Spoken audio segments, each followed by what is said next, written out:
Good afternoon. This is All India Radio, and I'm Meenuti Chatterjee with the Midday News.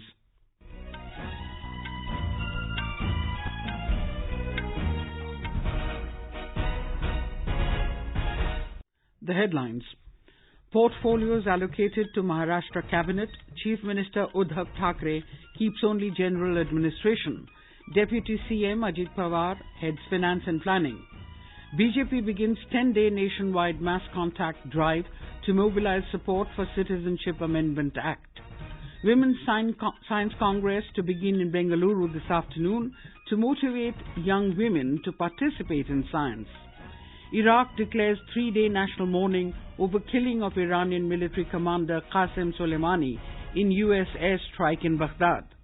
And in cricket, first T20 match between India and Sri Lanka to be played this evening in Guwahati.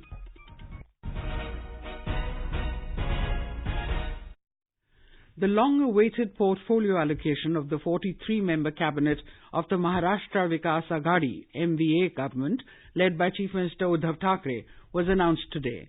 Deputy Chief Minister and Nationalist Congress Party leader Ajit Pawar will head the Finance and Planning Department. NCP's Anil Deshmukh is the new Home Minister. First-time Shiv Sena MLA Aditya Thackeray has been given charge of the Environment, Tourism and Protocol departments. Senior Congress leader Balasaheb Thorat has got the Revenue Ministry. The Urban Development Department, considered a key portfolio along the Maharashtra State Road Development Corporation, will be run by Shiv Sena's Eknath Shinde. Former Chief Minister Congress Ashok Chavan got the Public Works Department. More from our correspondent. The Nationalist Congress Party, a key partner of Mahavikas Aghadi government in Maharashtra, has not just got the most number of ministerial posts, that is 16, but has also retained the most crucial of the departments for its ministers such as Finance, Home, Planning, Urban Development, Agriculture and Industries. New Deputy CM Ajit Pawar is in charge of State's Finance and Planning Department, while another NCP leader Anil Deshmukh will lead the crucial Home Department. The Congress has got 10 ministerial posts and 2 crucial departments like Revenue to be handled by Senior Congress leader Balasaheb Thorat and PWD to be led by former CM Ashok Chavan. The Shiv Sena, besides the CM's post, has 14 ministerial posts, retained fewer important portfolios. Nivedita Bhorkar, AIR News, Mumbai. BJP began a 10-day nationwide mass contact drive from today to mobilize support for the Citizenship Amendment Act. Several union ministers and BJP leaders are taking part in this door-to-door campaign in different parts of the country. In Uttar Pradesh, the party has started the massive outreach campaign in all 75 districts. Chief Minister Yogi Adityanath began the campaign with meeting Hazi Chaudhary Kaifulwara, a local resident in Gorakhpur. He also participated in a seminar of intelligentsia in Gorakhpur University. Pakistan के अंदर, बांग्लादेश के अंदर जिन अल्पसंख्यक समुदाय के लोगों को मरने के लिए छोड़ दिया गया था, आज वे अगर शरण लेने के लिए भारत के अंदर आए हैं, तो उन्हें नागरिकता देना ये हमारा दायित्व है, उनकी सुरक्षा करना हमारा दायित्व है. Many union ministers, state ministers and party functionaries, including party's working president J.P. Nadda, are reaching out to the general public and especially the intellectual class to clear the misconception about the Act. Our correspondent has filed this report. Chief Minister of State Yogi Adityanath kicked off mass contact drive while meeting general public, including persons from minority community, to clear the misconception about the Act. He also gifted books containing facts about the CAA and later participated in a seminar of intellectual persons of the society on CAA. In Lucknow, Defence Minister Rajnath Singh met Justice Khemkaran and famous ophthalmologist Dr. Sudhir Srivastav and explained them about the Act. Later speaking to the media, he said, मैं भारत के रहने वाले भी सभी अल्पसंख्यक भाइयों से मैं अपील करना चाहता हूं कि अनावश्यक रूप से आपको गुमराह करने के लिए और निहित राजनीतिक स्वार्थ को पूरा करने के लिए यह गलतफहमी नागरिकता संशोधन अधिनियम को लेकर पैदा की जा रही है. आप किसी भी सूरत में दिग्भ्रमित न हो. किसी भी भारत के नागरिक, चाहे किसी भी जाति, पंथ, मजहब अथवा धर्म का हो, इस नागरिकता अधिनियम को लेकर कोई भी प्रतिकूल प्रभाव नहीं पड़ने वाला है. Many other union ministers are also meeting people to remove this misconception about the Act. With report from Sushil Chandra Tiwari, Lucknow, Suparna Bhatia, AIR News. BJP President and Home Minister Amit Shah has accused the Congress, Aam Aadmi Party and other parties of misleading the people on the provisions of the Citizenship Amendment Act, resulting in violence across the country. He was addressing a BJP's booth-level workers' rally in New Delhi today. Mr. Shah said the recent attack on Nankana Sahib Gurudwara in Pakistan stressed the importance of the Citizenship Act to provide relief to religiously persecuted minorities in the neighbouring country. He reiterated that this legislation has nothing to do with the citizenship of minorities in India. आप देश की minority को भड़का रहे हो कि आपकी नागरिकता चली जाएगी। मैं माइनॉरिटी के भाइयों बहनों को कहना चाहता हूं, सीएए से किसी भी देश की माइनॉरिटी नागरिक की नागरिकता जा ही नहीं सकती, क्योंकि सीएए में नागरिकता लेने का प्रावधान ही नहीं। In Haryana, Chief Minister Manohar Lal launched the mass contact drive from Panchkula. He was accompanied by Assembly Speaker Gyan Chand Gupta, Cabinet Minister Kanwar Pal and BJP General Secretary Suresh Bhatt. On this occasion, the Chief Minister said that the CAA is not against any community but intends to give citizenship to people of minority communities of Pakistan, Afghanistan and Bangladesh who have migrated to India due to atrocities committed on them in those countries. Mr. Manohar Lal said the Muslim community of India will continue to enjoy the same status and rights they already exercise. As part of its program, the BJP has launched a toll-free number 8866288662 for people to give missed calls to register their endorsement of the law. Lok Janshakti Party President Chirag Paswan has said that Citizenship Amendment Act is not against the rights of any Indian and all NDA constituents strongly support the act. Talking to reporters at Bihar Sharif yesterday, Mr. Paswan said opposition parties are unnecessarily creating confusion over the CAA. In America, braving sub-zero temperature, more than 300 Indian Americans held a rally in support of the recently enacted Citizenship Amendment Act, CAA, in downtown Chicago yesterday. According to Indian American Dr. Bharat Barai, one of the organizers of the rally, the participants signed a memorandum supporting the CAA and thanking Prime Minister Narendra Modi and the Indian government for the humanitarian help to religiously persecuted minorities in 3 neighbouring countries. The memorandum was forwarded to the Government of India through the Consul General of India in Chicago. Prime Minister Narendra Modi has greeted senior BJP leader and former Union Minister Dr. Murli Manohar Joshi on his birthday today and wished him long and healthy life.